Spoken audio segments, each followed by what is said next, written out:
Ang bagong repair na base Yaesu F3000M. So, ang problema nito ay ito.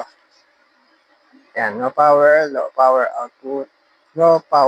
output, and off frequency. So, unahin natin testingin yung power output. So, dito ulit tayo sa 148 flat kasi dito naka-tune yung ating antenna. Tatransmit ako. Yan. Nasa check 1, 2,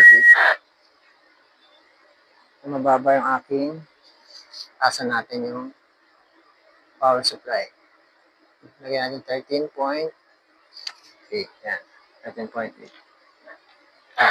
Check 1, 2, 3. Almost 60. 60 watts. Yan, 60 watts. So, yung audio niya, 1, 2, 3. Yan. So, klaro yung audio. Then, try natin kung off frequency pa.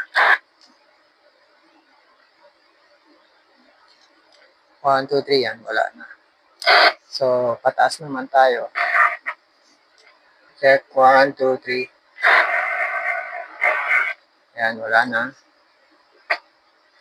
Check. Yan, nakasentro na sa 148. Yan, check naman natin yung receive. Testing. 1, 2, 3. 1, 2, 3, 4. So, niis natin. Check. Yan, meron pa. Dapat dito sa, yan, 148.010, wala na. Check. Yan, wala nang audio. Wala na. So, press naman natin. Dito meron pa yan. 1, 2, 3. Kasi malapit. Yan, ito wala na. Check. So, yan sir, okay na. Okay na yung off-rate.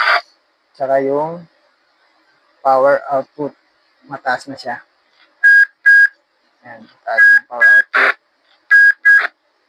So, sir, yan, okay na yung radyo nyo. Schedule na lang natin yung pag-deliver. So, guys, hanggang dito na lang at maraming salamat.